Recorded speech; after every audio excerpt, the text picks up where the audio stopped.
Voilà, donc écoutez, le syndrome néphrotique idiopathique était assez à l'honneur cette année au PHRC, puisqu'après, en parallèle du financement obtenu par Barbara et l'équipe de Tenon et de Nice, on a aussi eu la chance d'obtenir un financement, toujours avec la même molécule, le rituximab, pour un protocole donc, qui s'appelle Rifirin, pour l'utilisation du rituximab dès le premier épisode de syndrome néphrotique à lésion glomérulaire minime de l'adulte. Alors, comme vous le savez, contrairement aux formes pédiatriques où le traitement de première intention du syndrome néphrotique est parfaitement bien codifié, si je puis dire, il y a peu de données chez l'adulte, émanant essentiellement d'études rétrospectives qui permettent de montrer, comme vous pouvez le voir sur cette figure, que par rapport à l'enfant, les adultes, d'une façon générale, alors qu'ils reçoivent une corticothérapie à la dose de 1 mg par kilo et par jour, mettent un petit peu plus de temps à rentrer en rémission. Et au final, sur le long terme, on observe tout de même qu'un nombre moindre de patients adultes par rapport à la population pédiatrique rentrent en rémission complète du syndrome néphrotique lorsque ce dernier est lié à un syndrome néphrotique à lésion glomérulaire minime. Donc ça, c'était des études rétrospectives qui avaient été publiées il y a une dizaine d'années. Plus récemment, 2 études prospectives contrôlées randomisées ont permis de préciser le traitement d'attaque de première intention du syndrome néphrotique à lésion glomérulaire minime. Tout d'abord, une première étude qui a été publiée en 2016 et qui a permis de comparer un traitement classique à la dose de 1 mg par kilo et par jour de corticoïdes à un traitement par tacrolimus.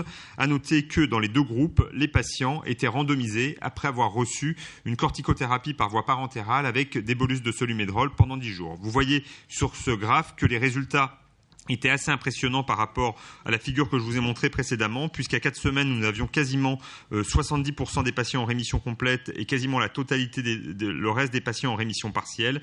Et lorsque vous êtes à la 8e semaine, nous sommes quasiment à 90-95% de rémission complète, et ce, quel que soit le bras, corticoïde seul ou tacrolimus seul, je vous rappelle, après un traitement d'induction par solu-médrol.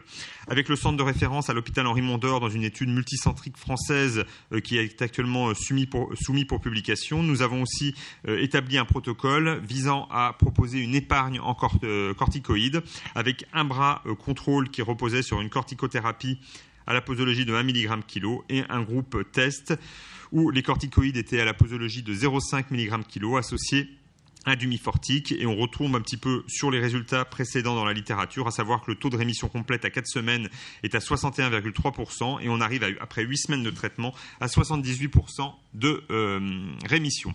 Le problème majeur chez l'adulte, comme c'est observé, comme vous le connaissez très très bien dans le domaine de la pédiatrie, c'est le risque de rechute. En effet, dans les études rétrospectives, dans des case séries non contrôlées, on a quasiment 56 à 76% des patients qui présentent des rechutes. Dans cette publication de Wallman en 2007, dans une étude qui était une étude rétrospective où les auteurs reprenaient l'effet d'une corticothérapie quotidienne à milligramme kilo versus une corticothérapie alternée, vous voyez que le taux de rechute était quand même relativement impressionnant. Après un suivi moyen de 132 semaines, le taux de rechute était de 73% et équivalent dans les 2 bras. Lorsqu'on reprend les 2 études récentes prospectives randomisées, avec un suivi de 64 semaines, vous voyez que les auteurs, alors que 98% de la population globale était en rémission du syndrome néphrotique AS8, vous avez quasiment, dans l'étude chinoise de GSN, 50% des patients en rechute du syndrome néphrotique. Dans l'étude de Philippe Rémy, récemment soumis pour publication, nous avons, après 52 semaines de suivi, 23% des patients qui présentent une rechute. Dans ces conditions, il nous a semblé intéressant de proposer cette étude à un financement qui a été donc obtenu. Il s'agit d'une étude de phase 2, randomisée, contrôlée, multicentrique, où seront inclus les patients adultes présentant un syndrome néphrotique à lésion glomérulaire minime, un premier épisode de syndrome néphrotique à lésion glomérulaire minime confirmé par une biopsie rénale. Et l'objectif principal est de démontrer que l'administration de 2 injections de rituximab à la posologie 375 mg par mètre carré avec arrêt définitif des corticoïdes après 9 semaines de traitement, va diminuer le risque de rechute ultérieure avec le primary endpoint qui est l'incidence des rechutes à 12 mois par rapport à la corticothérapie classique qui est habituellement donnée pour une durée de 24 semaines. Donc en pratique, le design de l'étude est résumé sur cette diapositive. Les patients avec un syndrome néphrotique confirmé par une biopsie rénale se verront débuter un traitement à la posologie d'1 mg par kilo. Au bout de 4 semaines, une première évaluation sera effectuée qui permettra de voir si le patient est en rémission complète de son syndrome néphrotique. Si le patient est en rémission complète, les corticoïdes seront progressivement diminués sur les 4 semaines suivantes. Si le patient n'est pas en rémission complète, les corticoïdes seront poursuivis à la même dose d'1 mg kilo pendant encore 4 semaines. Là, on s'est inspiré du protocole MSN, l'étude multicentrique nationale à laquelle la plupart des centres français ont participé.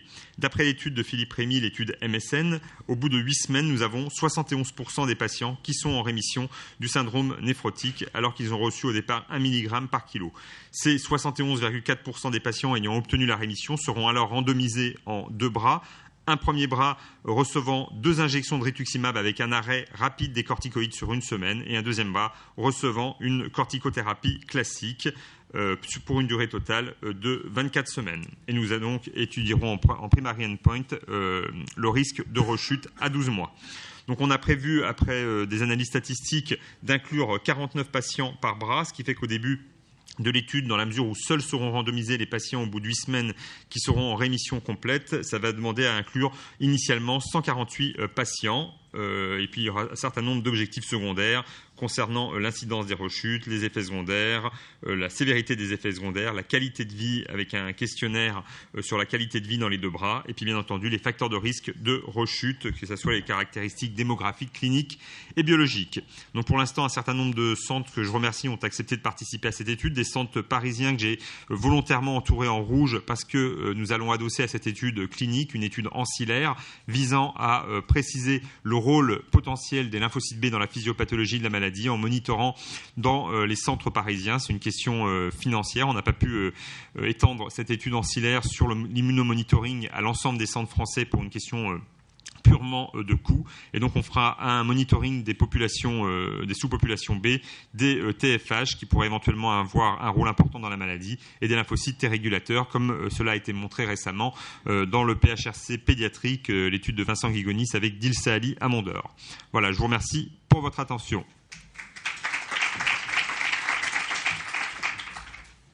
Merci Vincent. Est-ce qu'il y a des questions? Pierre? Ouais, Vincent, est-ce que vous avez discuté de les rebiopsier, ces patients? Parce que clairement, il y a pour nous, c'est un petit peu des corticorésistances, ceux que vous mettez dans le bras de traitement après 1 mois de corticothérapie.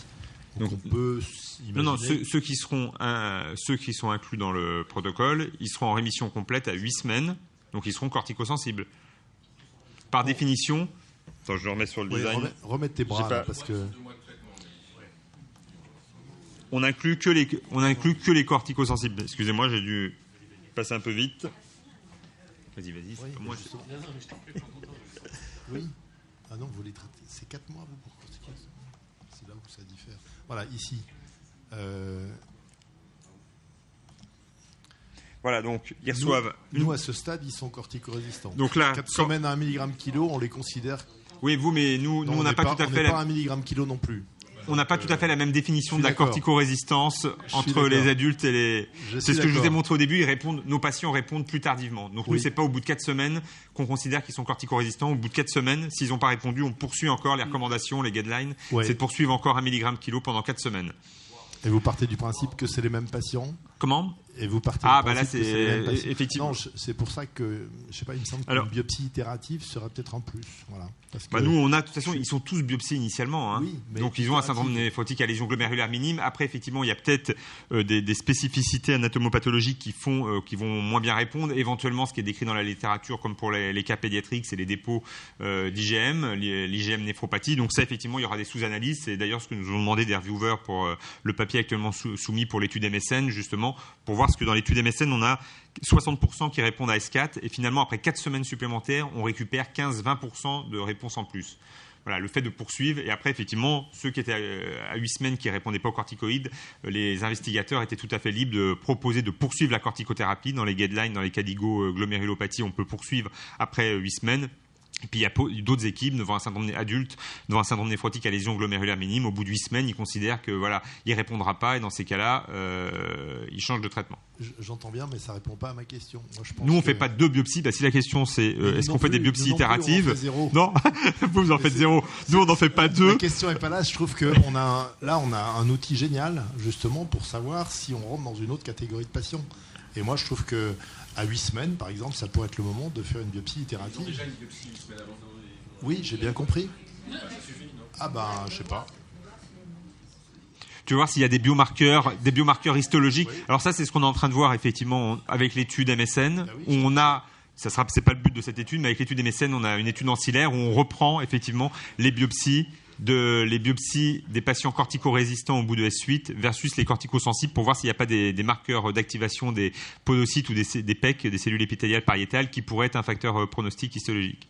C'était tout à fait confidentiel ce que je viens de vous dire. J'avais promis de jamais en parler, mais trop tard. Tu m'as poussé dans mes retranchements. Il va falloir se dépêcher pour faire l'étude. Oui, Vincent.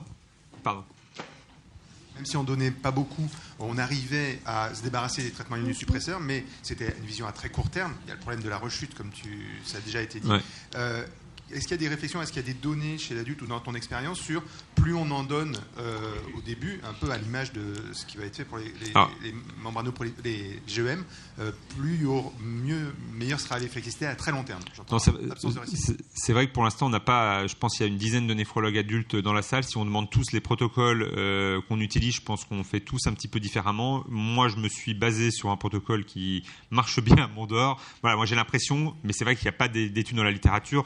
On avait fait une étude rétrospective avec l'équipe, avec Karine Dahan, Pierre Ronco, Emmanuel Plésy ici présente, sur les données Mondor Tenon. Et c'est vrai qu'il y avait, un peu comme vous dans vos premières études en pédiatrie, hein, on est quand même beaucoup plus préliminaire par rapport à toutes les données qu'on peut avoir en pédiatrie. Voilà, on a l'impression que les protocoles, ça part un peu dans tous les sens. Des protocoles type le Lancet 375, 4 injections. Voilà, moi, j'ai les données sur Mondor, mais j'ai quand même l'impression que chez ces patients, 2 injections de 375 mg/m², ça a l'air de plutôt fonctionner. Peut-être il faudrait faire plus à l'image de ce qui est fait dans la GEM, peut-être qu'un gramme à 15 jours d'intervalle, c'est sûrement mieux. Voilà, on n'a pas de données chez l'adulte. Il y a 3-4 études rétrospectives publiées chez l'adulte.